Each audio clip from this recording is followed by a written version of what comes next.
안녕하세요. 이번 주 톱10 호주 뉴스를 전해드리는 오스트레일리아 인사이드의 제이입니다. 이번 주 주요 뉴스는 올해 2번의 추가 인하가 예상되었던 호주 이자율 인하가 한 번으로 끝날 것이라는 안 좋은 뉴스와 그 이유를 알아보겠습니다.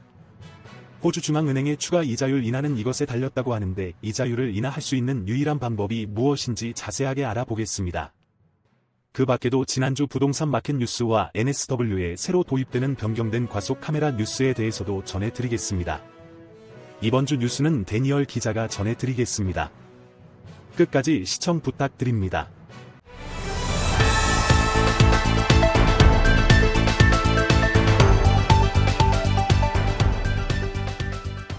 안녕하십니까?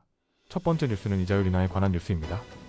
올해 5월과 11월 두 차례의 금리 인하가 예상되던 호주 이자율. 하지만 오늘 발표된 물가 지표로 인해 5월 금리 인하가 불투명해졌습니다.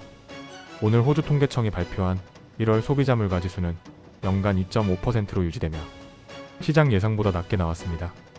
하지만 문제는 근원 물가입니다. 근원 물가 지수는 주변 환경 변화에 민감하지 않은 물품을 기준으로 산출하는 물가를 뜻합니다. 계절적 요인 등에 따라 가격에 영향을 받는 농산물과 일시적인 외부 충격으로 가격이 급상승하는 석유류 등을 제외하고 난 후에 산출하는 물가로서 소비자 물가보다 지속성이 높습니다. 이 근원 물가 통계가 예상보다 높은 2.8%로 기록되면서 호주 중앙은행이 금리를 쉽게 내릴 수 없다는 신호를 보냈습니다. 원래 시장에서는 중앙은행이 5월과 11월 두 차례 금리 인하를 단행할 것으로 기대하고 있었습니다.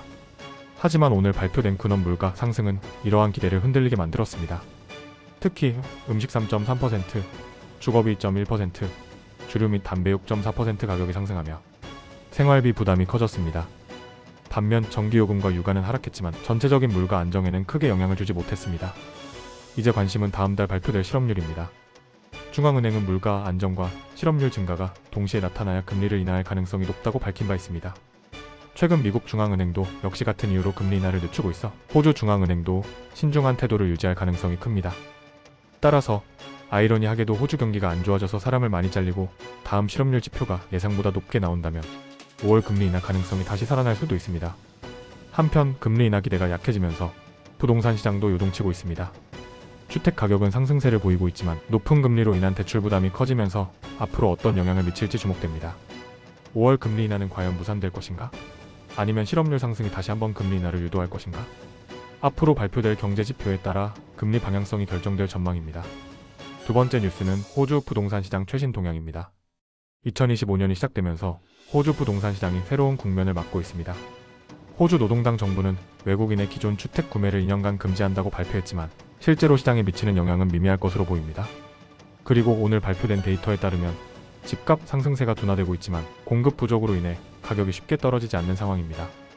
과연 지금이 부동산 투자의 적기일까요? 전체적으로 호주 주요 도시들의 집값은 지난 한 달 동안 0.1% 상승했으며 연간 3.5% 상승한 것으로 나타났습니다. 이번 금리 인하는 경제적으로 큰 변화를 가져오지는 않겠지만 심리적으로 시장에 대한 신뢰를 회복시키는 역할을 할 것으로 보입니다. 그렇다면 금리 인하로 인해 부동산 가격이 다시 폭등할까요? 현재 전문가들은 프리미엄 지역인 시드니와 멜버른의 가격이 하락세를 멈추고 안정화될 것으로 예상하고 있으며 브리즈번과 같은 성장세가 뚜렷한 지역에서는 추가 상승 가능성도 존재한다고 분석하고 있습니다. 지난주 2,827채의 주택이 경매에 나왔으며 이는 작년 12월 이후 가장 많은 물량이었습니다. 경매 낙찰률 또한 상승하고 있으며 지난주에 초기 낙찰률이 72.1%를 기록하며 시장이 다시 활력을 되찾고 있습니다. 임대 시장에서도 변화가 감지됩니다. 1월 한 달간 0.4% 상승하였고 연간 임대료 상승률은 4.4%로 여전히 높은 수준입니다. 코로나 기간 이전 평균 2%보다 2배 이상 높은 상승률을 보이고 있습니다. 주택 평균 매매 기간은 36일로 작년 9월에 27일 대비 증가하였습니다. 이는 부동산 시장이 다소 둔화되고 있으며 매도자들이 시장을 관망하는 분위기라는 점을 시사합니다. 첫 번째 금리 인하는 시장 심리에 긍정적인 영향을 줄 것이지만 진정한 반등이 이루어지려면 추가적인 금리 인하나 실질적인 공급 확대가 필요합니다. 전문가들은 내가 거주할 주택이면 지금이 가장 사기 좋은 시기고 이자율 0.25%의 영향력이 미치는 다음 주부터 은행에 모기지를 문의하는 것이 좋다고 합니다. 하지만 투자용 구매는 좀 더 관망하는 것이 안전할 것으로 보입니다. 세 번째 뉴스는 2025년부터 NSW 도로에서 새로 도입되는 과속 단속 카메라 방식에 대한 뉴스입니다. 운전을 하다가 과속 카메라 표지판을 보면 속도를 줄이는 경험을 많이 하셨지요? 이제는 더 이상 이 방법이 먹히지 않을 것으로 보입니다. 기존에는 대형 차량 화물차 등에만 적용되던 평균 속도 측정 카메라가 이제 모든 차량을 대상으로 확대될 예정입니다. 과연 이 변화가 어떤 영향을 미칠까요? 지금부터 자세히 알아보겠습니다. 기존 과속 단속 카메라는 차량이 특정 지점을 통과할 때의 순간 속도를 측정했습니다. 하지만 평균 속도 단속 카메라는 다릅니다.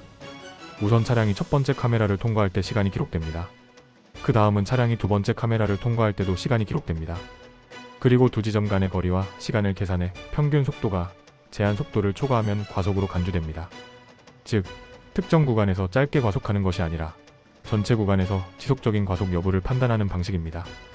이에 따라 항상 일정한 속도를 유지하는 것이 중요해졌습니다. 100km 구간에서 110km로 꾸준히 달리다가 카메라 앞에서만 100km 이하로 속도를 줄이면 단속 카메라에 걸리게 되고 벌금이 부과됩니다. 이번 시범 사업은 우선 NSW의 두 개의 주요 고속도로에서 진행됩니다. 첫 번째 구간은 퍼시픽 하이웨이의 포트 맥쿼리죠. 15km 구간이고 두 번째 구간은 흉 하이웨이의 쿨락에서 건더갈까지 16km 구간입니다. 이 구간에서는 평균 속도 단속 카메라가 설치되며 도로 표지판도 함께 설치되어 운전자들에게 사전 경고할 예정입니다.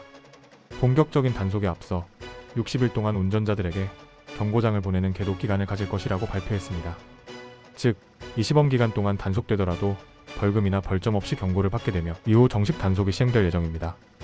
또한 NSW 정부는 시범 운영 후 효과를 분석한 뒤 추가적인 지역으로 확대할지 결정할 것입니다.